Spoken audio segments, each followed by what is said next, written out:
Buenas, ¿qué tal? ¿Cómo estáis? Espero que estéis muy bien. Vamos a empezar este primer mes del reto de lectura. Ya sabéis cómo aprendemos. Os dejo por aquí el libro.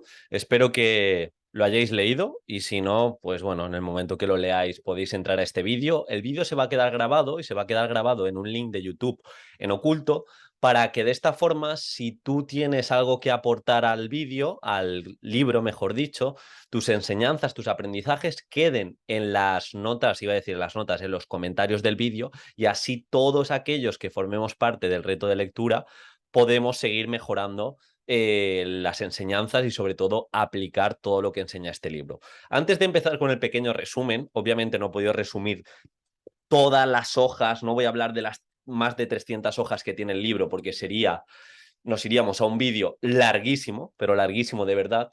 He destacado de cada capítulo las 4 o 5 ideas principales y creo que lo más aplicable de cara a ser docente, incluso de cara a opositar mejor. Lo dicho, es un libro que yo tendría muy en cuenta si soy docente, tendría tremendamente en cuenta si soy opositor, porque al final trata desde la evidencia, desde la psicología cognitiva, aquello que funciona y aquello que no. Y te hace mejor docente. Siempre lo digo, las buenas estrategias de aprendizaje valen tanto para infantil como para primaria, como para secundaria, como para FP, como para escuela de adultos, como para tu vida como opositor, como estudiante y como aprendiz eterno. Yo ya hace más de 2 años que estoy estudiando, y esto no es una exageración, todos los días sobre cómo funciona el cerebro, sobre cómo podemos mejorar en cuanto a técnicas de estudio, en cuanto a reflexión de lo aprendido, para llevar a cabo ese aprendizaje profundo y aplicable a muchos contextos. Y de verdad que me ha cambiado la vida, porque yo ahora cojo una formación de YouTube y le saco todo el partido. Yo ahora cojo una formación que me he apuntado y me voy un fin de semana a una formación, a una conferencia de evaluación y le saco todo el partido. Hace poquito me fui a una conferencia de Mario Alonso Puig, lo mismo. Yo tengo una serie de parámetros o más bien patrones a seguir después de consumir una formación o después de leerme un libro para que al menos lo más importante no lo olvide con tanta facilidad. Y este es el poder que nos da las técnicas de estudio y por eso soy tan pesado y tenemos la academia ya con más de 1.300 alumnos y alumnas que opositan y que quieren ser mejor docentes. Ya sabéis, esa academia de técnicas de estudio donde trabajamos todas las técnicas que funcionan con ejemplos concretos a la oposición y también tenemos un módulo para ser mejor docente y todo lo que dice este libro aplicado a educación y aplicado con ejemplos concretos, porque sí que es cierto que quizá este libro pues se queda en la superficie, superficie, superficie, superficie, superficie, superficie, superficie, superficie, superficie, superficie, superficie, superficie, superficie, superficie, superficie, superficie, superficie, superficie, superficie, superficie. Algún ejemplo, pero realmente sí que necesitaríamos como ese extra para tenerlo en cuenta.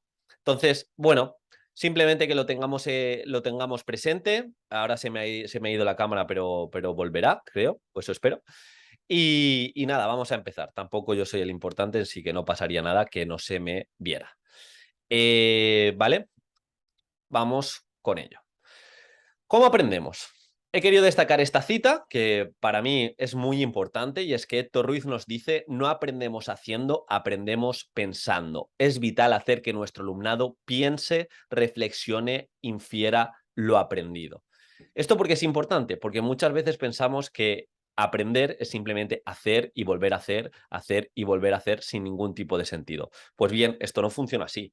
Realmente lo que funciona es qué podemos hacer para que nuestro alumnado aprenda mejor y qué podemos hacer para que nuestro alumnado no deje de aprender y cómo pueda conectar esos conocimientos previos con lo que ya sabe. Eso es lo verdaderamente importante a tener en cuenta.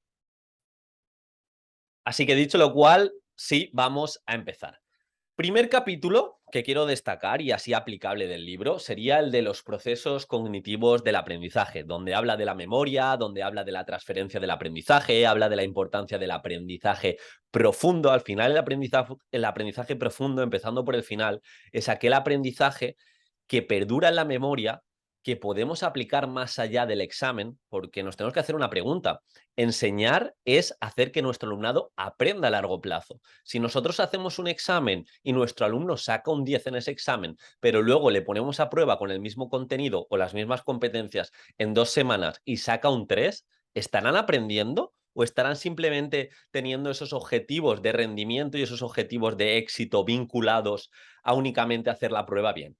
Entonces, tenemos que cambiar el paradigma e intentar conectar tanto esos objetivos de aprendizaje con los objetivos de éxito, y que para que puedan sacar buenas notas se dé ese aprendizaje competencial, esas inferencias y esos contextos para que el aprendizaje sea duradero y profundo. Por eso es muy importante entender, que yo creo que es una meta bastante importante y bastante chula, por así decirlo, que como docentes tenemos que enseñar bien y enseñar para que el aprendizaje sea duradero en el tiempo y sobre todo sea aplicable en el día a día. Y bueno, eso empezando por el final. Luego habla de la memoria, que muchas veces se trata la memoria como un USB, se trata la memoria como un músculo, y para nada. La memoria no funciona así. La memoria funciona conectando los nuevos contenidos con los contenidos anteriores. ¿Esto qué quiere decir? Es decir, que para aprender algo necesitamos conectar aquello nuevo con nuestros conocimientos previos. Por eso es tan importante, cuando presentamos un nuevo contenido, empezar con esas preguntas que activen los conocimientos previos, o con esa actividad donde nuestro alumnado pueda interconectar aquel nuevo contenido con lo que ya sabe, porque si no va a ser muy complicado que aprendamos algo. También habla de la práctica espaciada versus la práctica masificada.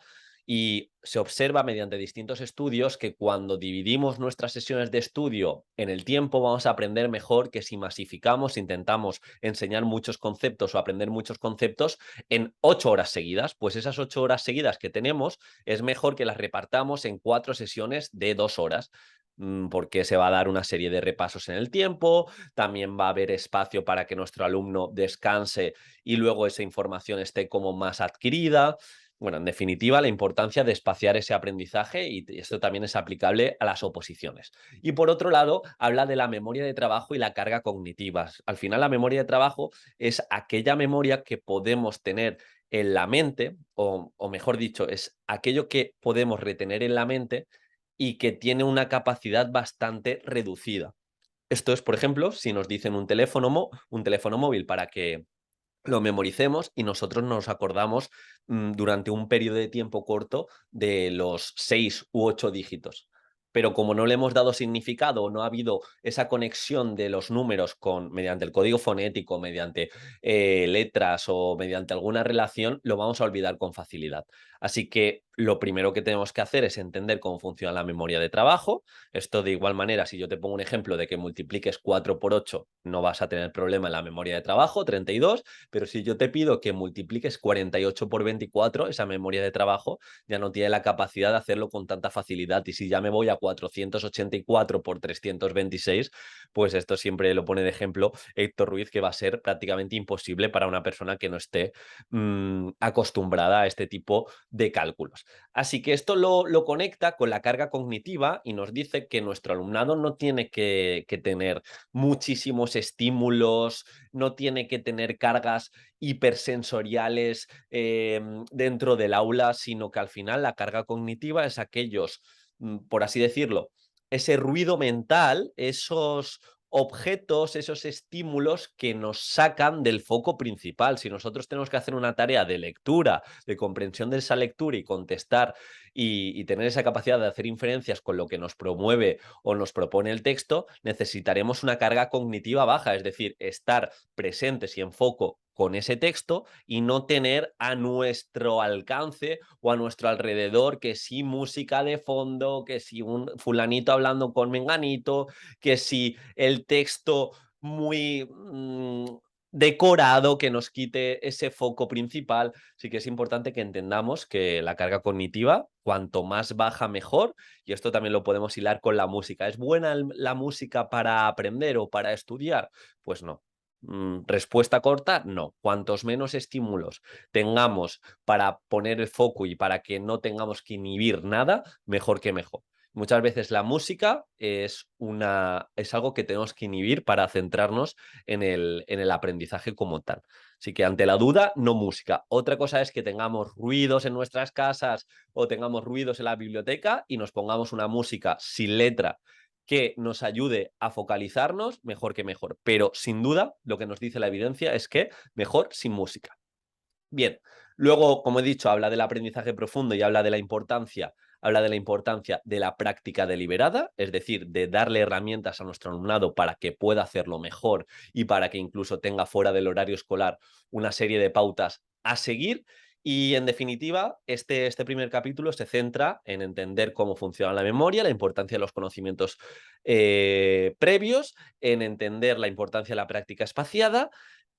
Como docentes que tenemos que alcanzar ese aprendizaje profundo y que para que se dé ese aprendizaje profundo hemos de dotar a nuestro alumnado de tareas competenciales, de tareas donde puedan conectar lo aprendido en diferentes contextos. Pasando al segundo capítulo, ahora me he ido, lo siento, he dejado de compartir pantalla, pero ya voy a compartir pantalla de nuevo.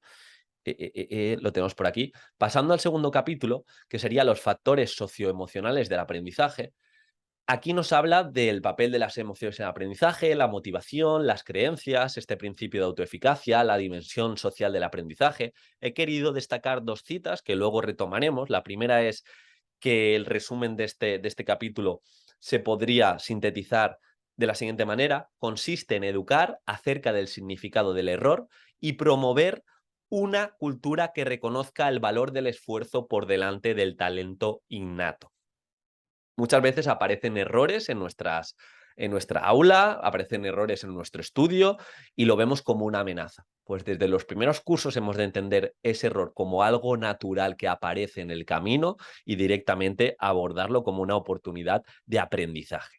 Y por otro lado, en esto también tengo un vídeo en YouTube donde hablo de las inteligencias múltiples, que es un mito, ya os hago un pequeño spoiler. Al final, en la escuela no hay etiquetas, ni positivas ni negativas, o sea, todas son negativas realmente. Es decir, si nosotros etiquetamos a nuestro alumnado diciendo que es bueno en matemáticas, es posible que las otras asignaturas esté condicionado y se centre más en las matemáticas. Si nosotros decimos que no vale para las matemáticas, de igual forma se centrará en las otras asignaturas.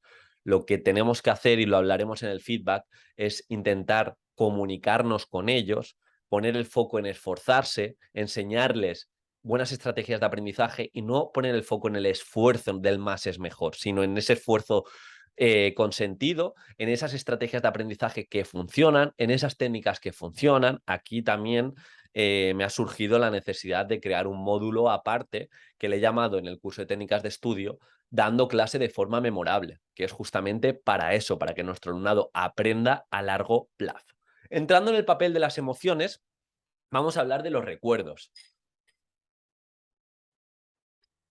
Hemos visto, y esto es así, cada vez que recordamos algo, lo recordamos con menos fidelidad. Si ahora nosotros nos podemos a recordar lo que pasó en las Torres Gemelas, es posible que nos acordemos de lo principal, pero hay muchas cosas que ya lo estamos recordando de una forma muy poco fehaciente. Sí que es cierto, y de esto habla el capítulo, que cuando hay emociones fuertes, solemos recordar más lo que hemos estado haciendo en esa emoción, o incluso esto está muy relacionado con la pasión. Por eso un docente con pasión va a contar historias más impactantes y que van a perdurar más en la memoria. También un docente que imprime esa pasión, imprime esa curiosidad y sorpresa. Se ha visto que la evidencia nos dice que nuestro alumnado recuerda mejor, pero ojo, en este capítulo también se habla del nivel de activación óptimo. Hay que crear un entorno de sorpresa, de curiosidad, de motivación, de partir de los intereses del alumnado, pero tampoco todo el rato estar en un nivel altísimo de motivación, porque si retomamos el principio, nuestro alumnado aprende de aquello que piensa. Sí, tiene un contexto de mucha emoción, de mucha motivación, no va a poder autorregularse para pensar y para abrir nuevas vías de aquello que aprende. Así que es muy importante que motivemos a nuestro alumnado desde la pasión, desde crear curiosidad y sorpresa, pero una vez que aparezca esa motivación, tenemos que utilizar una serie de estrategias de aprendizaje para facilitar la comprensión de lo que se aprende. La motivación no es todo. Y lo más importante para aprender y lo que tenemos que fomentar en nuestra aula es que el alumnado se sienta competente, que tenga un camino a seguir para alcanzar esas estrategias de aprendizaje y para alcanzar ese aprendizaje. Por eso instrumentos como la base de orientación funciona también. En ocasiones dar un pequeño algoritmo que tiene que seguir a la hora de hacer una redacción o el modelar y enseñar modelos tanto buenos como malos de otros años para que tenga algo de referencia. La motivación es importante, pero la motivación más importante es cuando te sientes capaz y te sientes competente y que vas avanzando en el día a día. Y esto siempre lo digo, es muy bueno utilizar técnicas de estudio que te ponen a prueba cada X tiempo, que se centran en la evocación para recordar lo que vamos estudiando, porque como opositores nos sentimos competentes y motivados cuando vemos que avanzamos. Si nosotros estamos continuamente leyendo y releyendo sin tener esa sensación tangible de que vamos avanzando, va a ser muy difícil que estemos motivados. Entonces, la motivación no surge de la nada, la motivación surge de tener buenas estrategias de aprendizaje, de cada sesión de estudio intentarle sacar el máximo partido, ver tu progreso, compararte con tu yo anterior, ver que estás mejorando y bueno, en definitiva, tenerlo esto en cuenta. Luego también se habla de distintos trucos para mejorar ese valor subjetivo que se tiene como aprendiz y el autor nos comenta que es muy importante exponer explícitamente lo que se va a aprender. Es decir, no empezar la lección y ya está, sino espero esto de ti, vamos a aprender, me lo invento, los porcentajes y esto nos va a servir para X, para Y y para Z. Ser como muy específico. No, vamos a ponernos a hacer actividades, estamos aprendiendo porcentajes, pero esto para qué sirve, nada, lo que nos implica o nos explica el vídeo y ya está. No, vamos a intentar exponer explícitamente la importancia de lo que se va a aprender. Luego, lo que hemos dicho, conectar lo que se aprende con contextos o ejemplos donde se refleje su utilidad. Seguimos con el ejemplo de porcentajes, pues los porcentajes es un sinfín. Ya sabéis que en mi curso de metodologías activas tenemos un proyecto sobre los impuestos. Podemos hablar de intereses, podemos hablar también de los usureros que son las financieras a la hora de financiar un iPhone a 6 años, a la hora de financiar un coche y hablar del TAE, del TIN a 6, 7 años. Son cosas que no nos explican en la escuela. Y luego viene un vendedor, viene un comercial y nos dice cero intereses y nos está mintiendo. O nos dice en cómodos plazos y nos está mintiendo. Entonces, cuanto más conectemos con esos contextos, el alumno va a tener ese aprendizaje profundo que hemos dicho al principio. Realizar actividades que trasciendan en el aula, es decir, que no únicamente se queden para el aula para sacar buena nota, sino esos objetivos de aprendizaje que hemos dicho, siempre expectativas altas, no ponemos el foco en la habilidad del alumno, en esa mentalidad fija que ahora hablaremos, sino en que todo se puede conseguir con el correspondiente o la correspondiente progresión.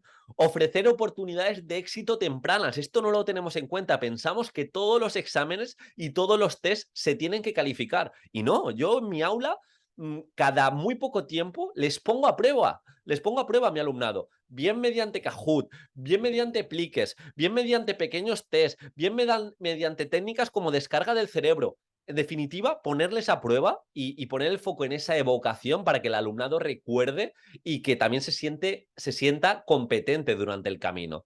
Facilitar claves sobre cómo afrontar la tarea.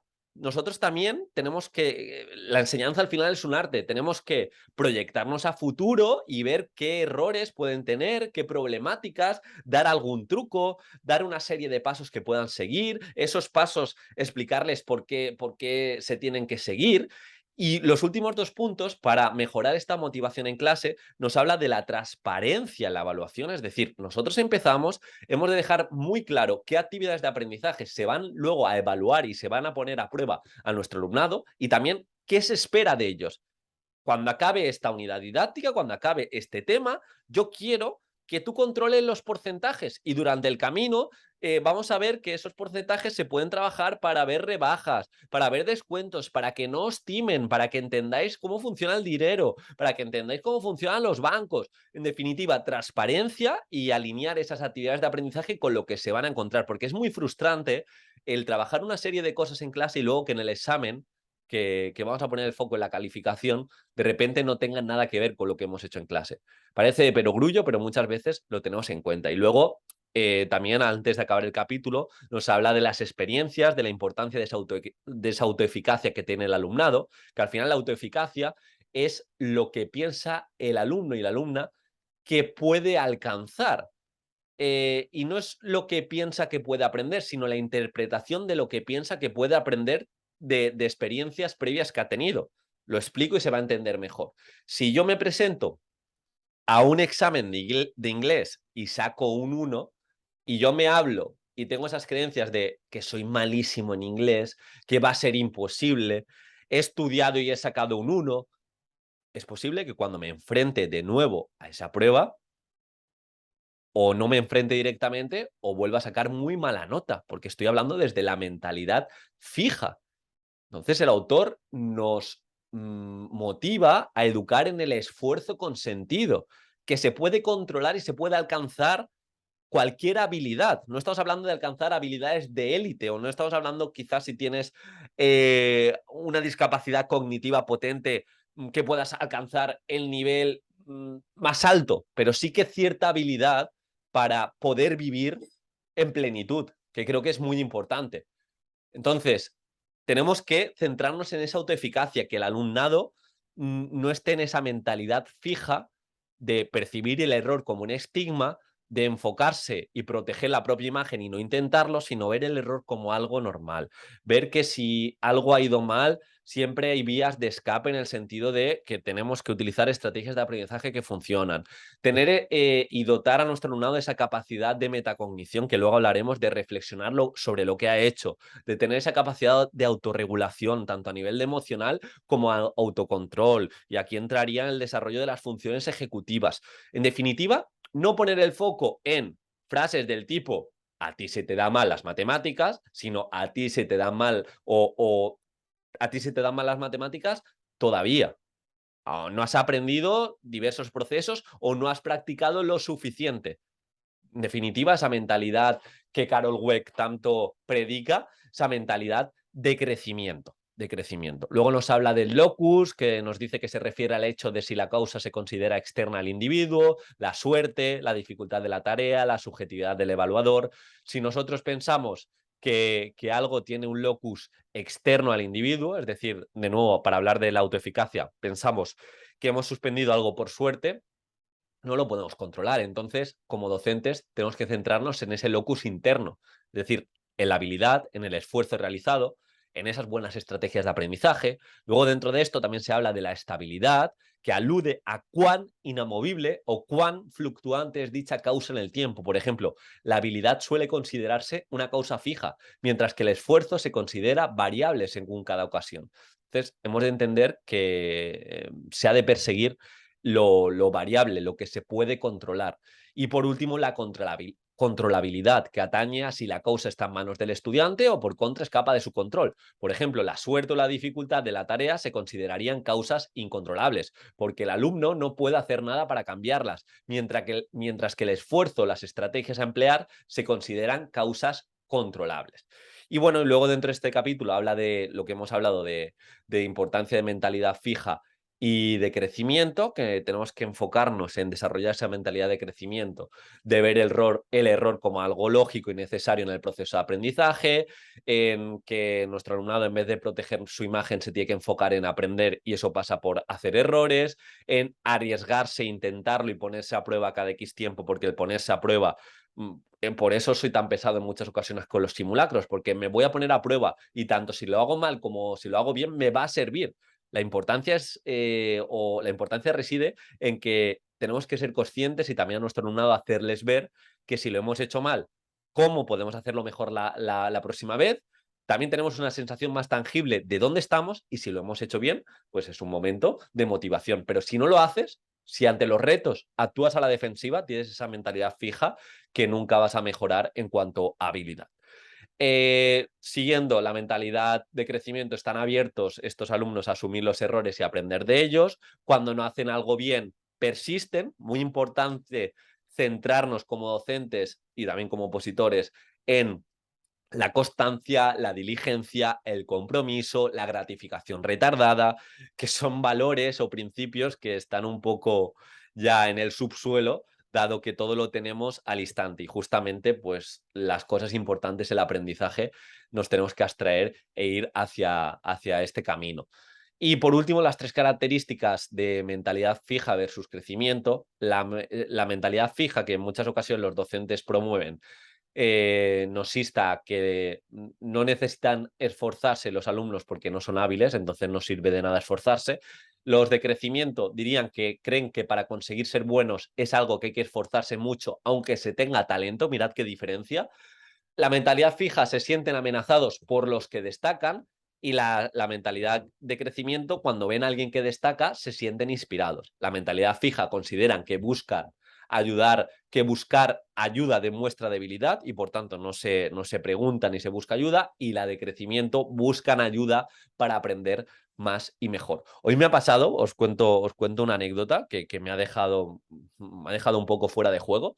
Y es que acostumbrado en ocasiones a ir a CrossFit en piloto automático, que hablas con las personas, nada, 2, 3 minutitos, hablas, tú cuentas tu historia, el otro cuenta su historia, y yo sí que tengo, no es aquí por dármelas de nada, pero yo creo que tengo bastante escucha activa y me gusta más preguntar que yo hablar. Creo que si pregunto, aprendo, y si hablo yo solo, no voy a aprender. Entonces, hoy me ha sorprendido porque saliendo de CrossFit me encontré con un chico que no había hablado mucho todavía y me ha comentado a qué me dedico. Bueno, le he dicho que soy profesor, pero que aparte de profesor tengo mis formaciones, un poco le he contado mis proyectos y demás, y ya me ha llamado la atención porque me ha mirado a los ojos y me ha hecho una serie de preguntas. Y de repente me ha empezado a preguntar que cómo hacía lo de los cursos online, no sé, muchas preguntas que yo decía, bueno, este chico yo pensaba que trabajaba en algo digital, me llama la atención que me pregunte cosas como tan básicas de páginas web y demás. Y luego hablando con él, me ha estado contando que ha vivido 12 años en Rusia, que sabe ruso, que tiene no sé cuántas empresas montadas en Rusia, que tiene una franquicia de boxeo montada en Rusia. O sea, que es un chico que tiene un éxito espectacular, y si yo lo tuviera que etiquetar en los primeros minutos, pensaría que no sabe nada, pero porque muchas veces nos enseñan así, a no preguntar o a no buscar ayuda. Y este chico en los primeros minutos me ha preguntado un montón de cosas como desde la humildad del aprendizaje. Y justamente esto es lo que debemos promover. Las personas de más éxito son las que más preguntan, son las que más se forman, las que más cuestionan, las que más escuchan. Y esto mismo lo hemos de llevar al aula. Creo que es difícil, pero siendo conscientes ya estamos haciendo mucho más que la media. Como he dicho, rescato la frase del principio de este capítulo. Consiste en educar acerca del significado del error y promover una cultura que reconozca el valor del esfuerzo por delante del talento innato.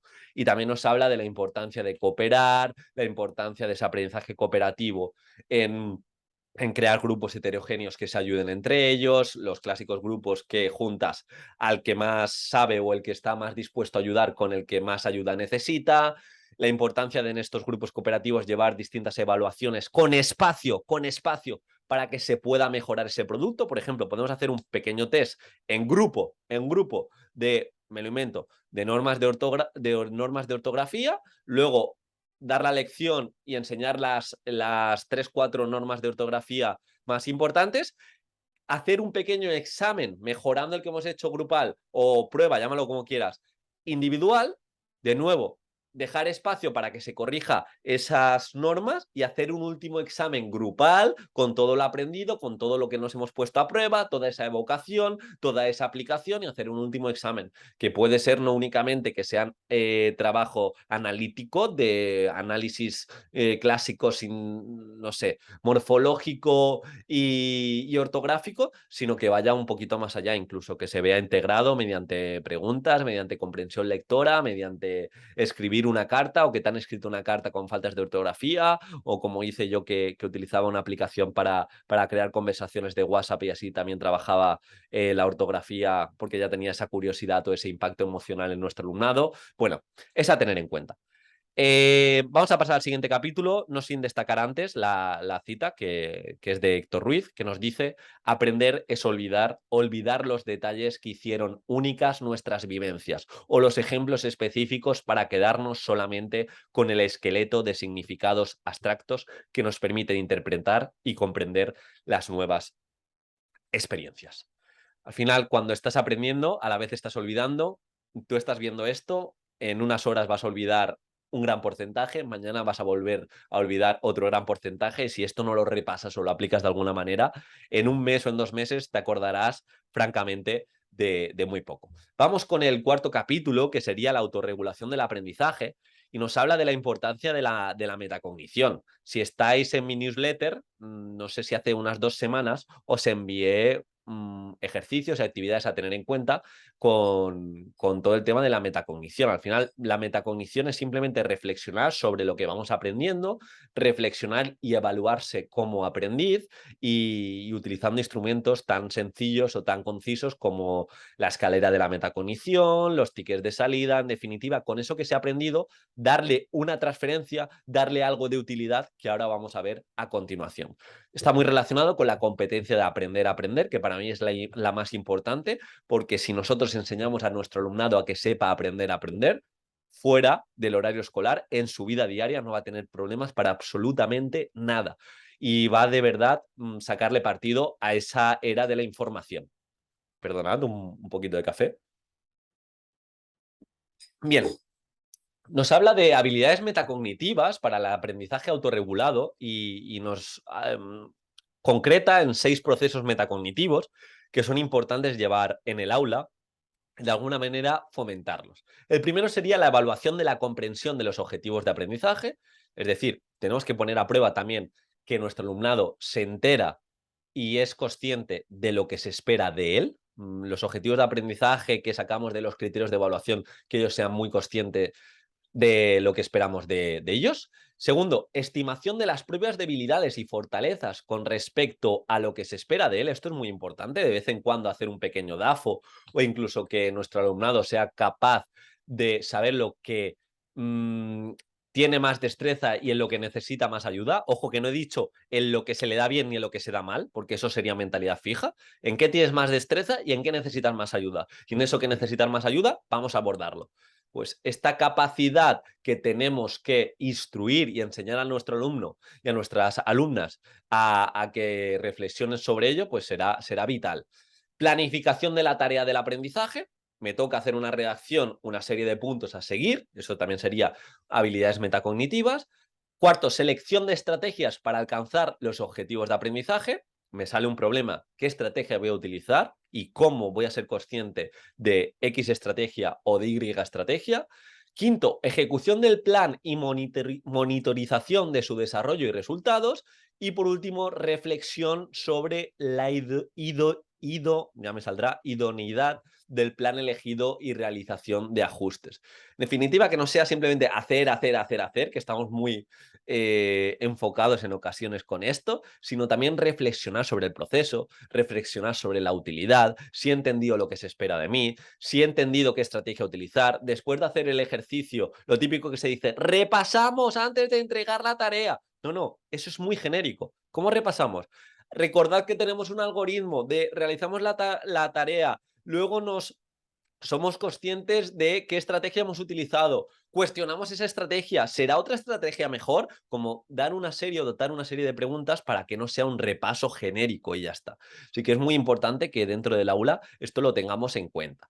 Y bueno, al hilo de esto, Jennifer Webb nos dice que un alumno metacognitivo es aquel que tiene conocimiento y control sobre las habilidades y procesos cognitivos. Esto a mí me gusta mucho porque soy bastante hater del piloto automático y creo que tener esa habilidad de analizarte, de incluso analizar otros modelos, de reflexionar sobre el aprendido, es muy, pero que muy importante. Y de hecho, Neus San Martín nos dice que un aprendizaje es significativo si se puede activar y, ojo, aplicar meses después. los expertos dicen que ya es un buen indicador si se sabe utilizar aquello aprendido pasados 2 meses. ¿Y esto, Diego, cómo lo hago? Pues bueno, entre otras cosas, utilizando buenas estrategias de aprendizaje. Apúntate a mi formación de técnicas de estudio, donde tienes un módulo completo con muchas estrategias para llevar al aula y que tu alumnado olvide menos, todo esto aplicado, pero os voy a dar aquí una serie de preguntas y patrones que podemos utilizar. Entonces, lo importante, ¿cómo puedes fomentarlo en tu alumnado? Recordar que esto es una buena estrategia de aprendizaje y las buenas estrategias o habilidades metacognitivas en este caso sirven para todas las etapas. Inferir una serie de preguntas para cada fase de aprendizaje. En la comprensión, ¿de qué va esta tarea? ¿De qué trata este tema? ¿Qué comprendo mejor? ¿Qué me pide hacer? Si nosotros damos esa serie de preguntas y enseñamos a preguntarnos sobre nuestro proceso de aprendizaje, vamos a aprender mejor. Segundo, en la conexión, ya comprendemos un poquito más. Vamos a un lugar más profundo del aprendizaje, la conexión. ¿Qué cosas conozco ya de este tema? ¿He realizado una actividad como esta antes? Son pautas, patrones que podemos dar. Tercero, ya he encontrado esa conexión. Estrategia. ¿Conozco las estrategias que podría utilizar para realizar esta tarea? ¿Cuál me ayudaría más? ¿He utilizado estas estrategias antes? ¿Tuve éxito? ¿Por qué? ¿Cómo lo estoy haciendo esta vez? ¿Qué cosas tengo que evitar? ¿Cómo puedo saber si lo estoy haciendo bien o mal? Esto que parece una tontería, muchas veces como no nos enseñan a parar y a reflexionar si hemos utilizado la mejor estrategia, luego nos pasa que en nuestra vida adulta nos enfrentamos al mismo problema y hacemos lo mismo, quizá con más esfuerzo, pero sin sentido, y no le sacamos partido. El otro día me lo contaba una compañera y me decía, yo me fui a aprender inglés a Irlanda hace ya unos años y ahora estoy haciendo aquí un trabajo en España y la verdad que me gustaría irme de nuevo y esta vez a Australia porque no me llena mi trabajo en España. Y ella me dijo que había estado casi 3 años en Irlanda y no había aprendido prácticamente inglés. Al final se juntaba con españoles, hacía una serie de tareas y de actividades y demás. Entonces, le pregunté yo, le dije, ¿vas a ir a Australia? Imagino que también quieres aprender inglés, quieres vivir una nueva experiencia. ¿Y has pensado si vas a hacer algo distinto a la última vez? Porque ella siempre le encanta vivir fuera de España, pero claro, si te vas y no sabes el idioma, realmente estás disfrutando del contexto a medias. Y no se lo había pensado. Y me dice, sí, lo tengo que mirar. Eso es una habilidad metacognitiva que si te enseñan a aprender y a mejorar durante el camino, con estas preguntas, por ejemplo, no vas a cometer el mismo error. Si yo me pregunto, a ver, he utilizado, ¿qué estrategias utilicé cuando me fui a Irlanda?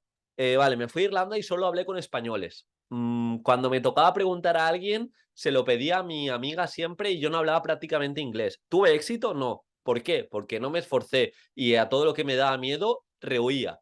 ¿Cómo lo estoy haciendo esta vez? ¿O cómo lo voy a hacer esta vez? Esta vez me voy a forzar cada día a hablar a 10, no sé, a 10 personas por la calle. O voy a intentar buscar trabajo y apersonarme yo misma 3 trabajos cada semana.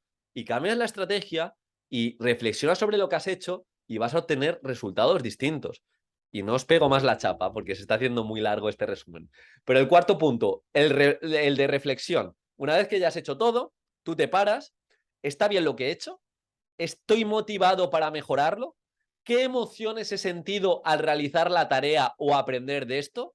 ¿Cómo puedo motivarme para hacerlo mejor ahora o la próxima vez? Y esto también se lo podemos enseñar a nuestro alumnado y decirle, mira, tú te puedes motivar si te sientes competente y te vas a sentir competente si aplicas buenas estrategias de aprendizaje. Si has aplicado una buena estrategia de aprendizaje que hemos trabajado en clase o que has reflexionado y la has hecho bien, te vas a sentir capaz y por tanto va a pasar esto. Si no lo has hecho bien, no pasa absolutamente nada. Cualquier persona lo puede conseguir, pero lo puede conseguir si se esfuerza con sentido, si se esfuerza con sentido. Entonces, para buscar esa motivación que no es mágica, vamos a buscar estrategias que funcionan o hacer cosas diferentes a las que llevamos tiempo haciendo porque no saco el resultado que quiero. Y esto lo hila mucho, esto de la metacognición, que para mí es vital y, como digo, lo podemos, creo que no lo pone de ejemplo en el libro, pero lo podemos llevar a cabo también a través de tickets de salida, pues hacerle una pregunta en el sentido de esto que ¿qué has aprendido hoy? Explícame en una idea lo que has aprendido, dónde lo puedes aplicar, cómo se lo explicarías a tu yaya, por ejemplo, pues es una forma también de darle ese sentido reflexivo a lo aprendido. Y bueno, nos habla de la autorregulación y el autocontrol, que de forma muy resumida nos dice que como docentes tenemos que ofrecer respaldo a lo largo del proceso de aprendizaje sin dejar de ser exigentes y consistentes alrededor de unas normas. Esa relación de función ejecutiva, es decir, tenemos que respaldar a nuestro alumnado dotándole de autonomía, ayudándole, pero ojo, sin dejar de ser exigentes y un poco promoviendo esa cultura del aprendizaje basada en la constancia. Luego nos habla de resiliencia, la importancia del grit, relacionada con la mentalidad de crecimiento, que pongamos el foco en fomentar esa cultura de gritis, entre comillas, que son aquellos individuos que se apasionan, se esfuerzan y dedican tiempo a lo que hacen, desarrollan ciertos rasgos característicos de la personalidad, que ahora os voy a decir cuáles serían los 4, y esto funciona muy bien, que podemos presentar referentes en nuestra aula de historias motivadoras, de ver cómo personas que han marcado una época al principio lo tuvieron difícil y en vez de rendirse y empezar a entrar en creencias limitantes, en yo no soy capaz, pues aparte de esforzarse más que la media, que eso se puede promover en clase, han tenido como más reflexión que la media, se han formado más que la media, han entrenado más que la media y nos pone de ejemplos como Mozart. Mozart, talento innato, sí, es posible que tenga algo de talento innato, pero ese talento innato o ese talento creo que se ha reforzado y se ha multiplicado por 3 y por 4 si a la edad de 15 años, creo que era, ya llevaba no sé cuántas decenas de miles de horas de práctica musical. Entonces, si hubiera tenido un talento innato y no lo hubiera trabajado, ¿qué sería? Un buen músico, pero como le ha metido unas horas espectaculares, es uno de los mejores. Igual que Michael Jordan. Michael Jordan lo rechazaron no sé cuántas veces en el equipo de la universidad y luego es considerado uno de los mejores deportistas de todos los tiempos. Entrenó más que nadie, entrenó de forma consistente con los mejores entrenadores. Pues son modelos que se pueden enseñar y que pueden hacer que nuestro alumnado se apasione, se esfuerce. Y aquí os pongo otro ejemplo, yo estoy dando muchas chapas. Me acuerdo que cuando trabajaba en el gimnasio, yo antes de ser docente, hace, pues hablo de 6 7 años, trabajaba en un gimnasio y conocí a un chico que tenía 10 años menos que yo. Cuando estaba yo trabajando en ese gimnasio, me acuerdo que el chico pues tendría 16 o 15 años y la verdad que aprendía un montón. O sea, yo tenía 26 años y de un niño de 15 años está aprendiendo un montón, porque tenía una visión súper no limitadora, de decir, quiero conseguir esto, estoy muy motivado, quiero estudiarlo, tenía todo muy claro. Era como muy exigente con él mismo, de decir, quiero ir a por el C1, quiero ir a por el C2, creo que se sacó el C2 de inglés con 16 años, saliendo solo un mes fuera de España. Bueno, era un chico súper dotado, pero no por el talento como tal, sino por la curiosidad que tenía espectacular. Y la verdad que me enseñaba mucho y me dijo, y le dije, bueno, yo tengo un hermano de tu edad y me llama mucho la atención como la curiosidad, todo lo que tienes, todas las ganas que tienes de aprender. Me acuerdo que conforme estaba entrenando, porque lo conocí en una sala de pesas, él estaba entrenando y se estaba escuchando el audiolibro del creador de Nike en inglés, no sé, a mí la cabeza me volaba. Y le pregunté, mi hermano tiene tu misma edad y no sé en qué he fallado, en qué hemos fallado en la educación. No es ni un octavo de curioso que eres tú, de lo que eres tú. Y él me dijo, a mí me cambió todo hace 2 años. Él tenía 15, 16, con 14, en tercero o cuarto de la ESO, le cambió todo. Y le cambió todo porque le habían puesto como un vídeo motivador en inglés, donde salían estos referentes de esfuerzo, como Michael Jordan, y también salía Steve Jobs en su clásico discurso de Stanford, y esas 3 historias que cuentan. Para que veáis muchas veces la trascendencia que podemos tener él me decía que no le gustaba especialmente la asignatura de inglés porque le parecía muy sencilla y tampoco el profesor le preparaba para que fuera lo suficientemente desafiante, pero el ofrecer ese modelo, el ofrecer a esa persona como es Michael Jordan, Steve Jobs, no sé, la historia de Elon Musk, le hizo motivarse tanto y ahora, bueno, hace nada acabó un doble grado en Edimburgo y no sé lo que va a hacer. O sea, un doble grado de informática y física bastante complicado y ahora creo que también está en algo de emprendimiento, bueno, espectacular. Lo que quiero decir con esto es que necesitamos ofrecer modelos, necesitamos hacer que nuestros alumnos y alumnas se apasionen, se esfuercen y volviendo, lo siento, ya no queda mucho, no quiero que esto se haga muy denso, volviendo al terreno de lo que veníamos hablando del grit, nos dice que estos alumnos o estos gritis son más productivos porque rinden más, aguantan más tiempo en sus trabajos, son más felices, son más constantes, otra vez lo que os he comentado, la importancia de la constancia, tienen una mentalidad más positiva, son más responsables, les motiva que su labor repercuta en beneficio de la comunidad, son más optimistas, confían en su destreza y en que las cosas mejorarán en el futuro gracias a su esfuerzo. Al final es una cultura de aprendizaje que hemos de promover en nuestra aula. Y ya hilándolo con el último capítulo como tal, que nos habla de los procesos claves de la enseñanza, nos habla de la instrucción, la importancia de como docentes, de dar oportunidades para que los alumnos encuentren sentido a lo que aprenden. Nos habla también del mito del aprendizaje por descubrimiento, que el propio descubrimiento per se no va a ser mejor que una instrucción más guiada. Nos habla de la importancia de secuenciar y dosificar relacionado con la práctica espaciada. Modelación, es decir, si toca hacer una exposición oral, intentar dar a nuestros alumnos modelos de otros años, tanto muy buenos como muy malos, para que puedan contrastar. Y veréis que no se van a copiar, sino que van a coger estrategias y patrones de éxito para hacerlo mejor. Eh, Dar oportunidades para que puedan repasar y enseñarles esos repasos activos, ese active recall. Y destaca también una serie de preguntas que podemos utilizar en nuestra instrucción, en la que podemos contraponer dos conceptos como en qué se parecen ta. ¿En qué se diferencian? ¿Cuál es la idea principal de? ¿Cuáles son las fortalezas y debilidades de? ¿De qué manera se relaciona esto que estamos aprendiendo con esto otro? ¿Qué crees que causa? ¿Cómo se relaciona con lo que hemos aprendido antes? ¿Cuál es el mejor y por qué? ¿Qué solución propondrías para el problema de? En relación con lo aprendido, ¿estáis de acuerdo o en desacuerdo con esta declaración? Una serie de preguntas para inferir que van mucho más allá de defíneme el amor, clasifícame los tipos de amor. Pues vamos a ir un poquito más allá, en qué se parece el amor y el odio, cuál es la idea principal del texto, cuáles son las fortalezas y debilidades de una persona tremendamente enamorada. Ya vas a ir un pasito más allá que va a hacer que nuestro alumnado se pregunte las cosas.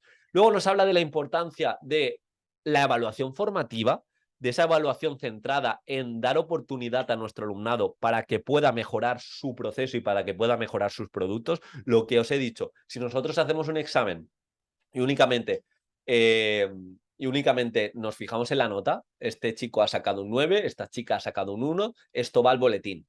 No va a servir de nada, eso es evaluación sumativa y sin ningún tipo de formación ni de aprendizaje. Pero si nosotros damos esa oportunidad a mejorar los productos, a mejorar esa exposición que hemos hecho un poquito floja y en un futuro hacerles ver cómo tienen que practicar, qué proceso seguir para mejorar su producto y que lo vuelvan a hacer y le volvemos a dar un un feedback centrado en el proceso, un feedback centrado en el esfuerzo consentido, pues va a ir mucho mejor. Y de eso se trata la evaluación formativa, es hacerle ver al alumnado qué hace, transparencia, qué hace y por qué hace esto, qué es lo que busca, cómo lo puede hacer mejor, con qué herramientas, con qué propuestas, ese error que ha tenido, no pasa nada, es parte de la vida y parte del aprendizaje y que se dé esa reflexión metacognitiva para que pueda mejorar.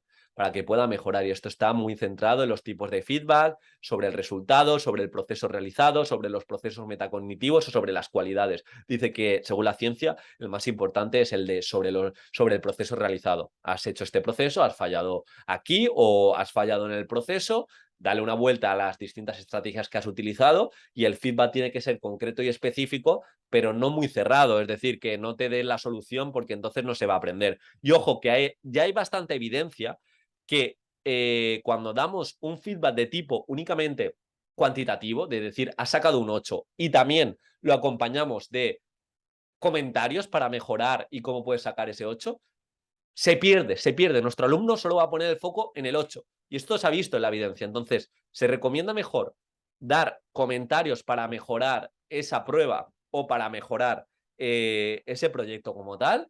Y luego, cuando tenga oportunidad de mejorarlo, dar la nota o dar la nota en otro momento, pero dejar ese espacio para que el alumno sea consciente de lo que ha hecho mal, cómo lo puede mejorar y dónde puede transferir eso. Importancia de exámenes que no sean puramente factuales o de pruebas que no sean puramente factuales, de definición y ya está, que estén centrados en objetivos de éxito en la nota, porque como digo, creo que enseñar es hacer que nuestro alumnado aprenda. Y nuestro alumnado no va a aprender si hoy saca en el examen un 8 y le hacemos esa misma prueba dentro de 2 semanas y nos saca un 4, y dentro de un mes y nos saca un 1. Y esto pasa mucho en el aula.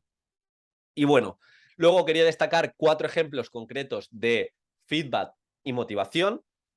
Vamos a imaginar que nuestro alumnado ha hecho una tarea mal. Aquí 4 ejemplos negativos que promueven la mentalidad fija. El primero, si yo digo que la tarea la ha hecho mal y le digo al niño o la niña o al adolescente, tranquilo, no todo el mundo es bueno en todo, cada cual es bueno en diferentes cosas. Etiqueta, ya sabéis también lo que dice Héctor Ruiz, cualquier etiqueta es negativa en el aula.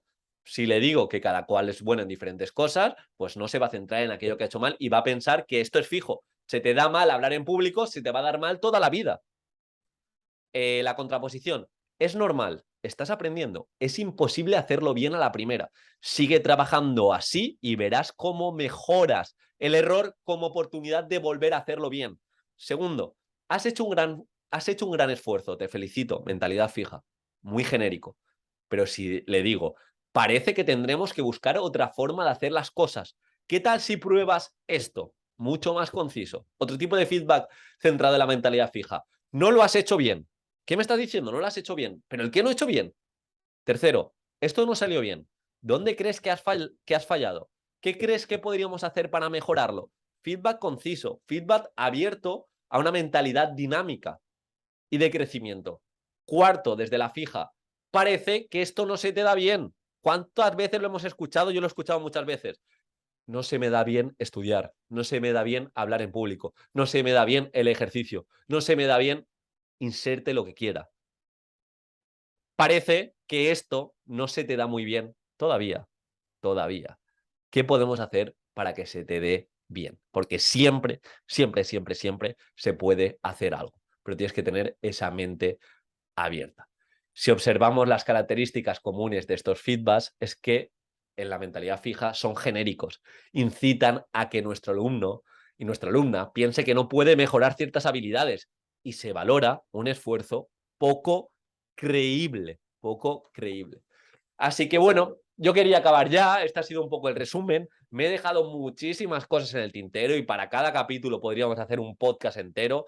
De verdad, me encantaría que dejases tu comentario en este vídeo, tu aplicación que has aprendido, cómo lo has aplicado, lo mejor que te llevas del libro, lo mejor que te llevas también del resumen si quieres, pero que de verdad que te pares y si has llegado hasta aquí intentes con lo que aplicas, con lo que has aprendido, compartirlo, porque cuando lo compartes, cuando lo enseñas, ya sabes que lo estás aprendiendo 2 veces. Y recuerda, el aprendizaje es resultado de lo que el alumnado hace y piensa. El profesor solo puede promover el aprendizaje influyendo sobre lo que el alumno hace y piensa. Es una frase de un psicólogo cognitivista, de un psicólogo cognitivista, y me gusta mucho la metáfora de yo puedo llevar al burrito a beber agua, al río, pero será él el que decida beber agua. Y esto funciona igual. Yo puedo intentar que mi alumnado aprenda, pero mi alumnado solo va a aprender si piensa sobre ello y si hace algo para darle aplicabilidad a eso que está pensando. Y ahí es donde debemos incidir. Y bueno, se me olvidaba, perdón. Había un último capítulo que habla de los mitos. No voy a entrar mucho en ello, pero porque ya he hablado también en Instagram y en mi canal de YouTube podéis ver que he hablado sobre todo también de las inteligencias de aprendizaje, que están un poco en la línea de etiquetar. Ya sabéis que cualquier etiqueta es mala y no tiene ningún tipo de evidencia, no podemos compartimentar nuestro cerebro por inteligencias. Pero bueno, aquí también habla de los estilos de aprendizaje, que no somos ni visuales, ni tenemos inteligencia X, inteligencia Y, no somos más auditivos, no, eso no funciona así. Al final va a depender de cómo lo entrenes y cómo lo practiques. Entonces eso de los estilos de aprendizaje, no. Dar muchas oportunidades de demostración o intentar demostrar las cosas desde muchos ámbitos para coger a la mayoría de clase y para que vean distintos contextos y de esta forma aprendan de una manera más profunda. Habla también de que los entornos ricos en estímulos siempre va a ser mejor. No siempre. Hemos hablado de la carga cognitiva, la teoría de la carga cognitiva. Si tenemos muchos estímulos que confunden el objeto principal de aprendizaje, no nos va a ayudar a aprender a largo plazo. Luego, lo típico del hemisferio derecho es X, el hemisferio izquierdo es Y. En todos los procesos más complicados, por así decirlo, que exigen de nuestro cerebro, se interconectan ambos hemisferios. Y luego otro de los mitos, solo estamos utilizando el 10% del cerebro, de nuevo, cuando estamos aprendiendo, cuando estamos haciendo inferencias, cuando estamos haciendo la mayoría de procesos, estamos utilizando todo nuestro cerebro como un todo. No podemos decir que el hemisferio derecho funciona de una manera, el izquierdo de otra manera, totalmente segmentado. Tenemos 12.000 inteligencias múltiples, soy más visual, no, va a depender de la práctica y de nuevo son etiquetas que poco ayudan. Echar un vistazo al capítulo. Y me gustaría acabar con esta reflexión de Héctor Ruiz, que nos dice: en resumidas cuentas, el aprendizaje depende de lo que el aprendiente haga en su cabeza, con la información que le proporcionan sus experiencias. Aprender no es un mero acto receptivo, sino que, sobre todo, es un acto generativo. Aprender es ¿qué hago con lo que me ha llegado al cerebro? ¿Qué hago con lo que ha llegado a mi memoria de trabajo y luego se ha almacenado? ¿Qué hago? ¿Cómo lo evoco? ¿Cómo le doy transferencia? ¿Cómo lo recuerdo? Y esto es muy importante para cualquier estudio, para cualquier formación. Es muy importante que como docentes veamos qué podemos o cómo podemos incidir en que nuestro alumnado haga cosas pensando y nosotros también que le demos aplicabilidad en distintos contextos, relaciones, inferencias a lo aprendido para que perdure más en la memoria. Ahora sí, espero que te haya gustado. Esto es de otro webinar, pero también lo destaco. Docentes sin emoción, necesitamos introducir pasión a nuestra enseñanza. Docentes sin sentido, necesitamos buscar siempre el beneficio de nuestro alumnado, no el nuestro. Nosotros no somos los importantes y esto también funciona a la hora de hablar en público. Quita el foco ya de ti, es qué se va a llevar tu alumnado. Y docentes sin mensaje, es muy, pero que muy importante que tú te pares y busques el legado que quieres dejar a tu alumnado. Y el legado pasa por entender cómo funciona el cerebro para que aquello que enseñes no perdure únicamente para el examen, sino que perdure y tenga esa aplicabilidad para la vida.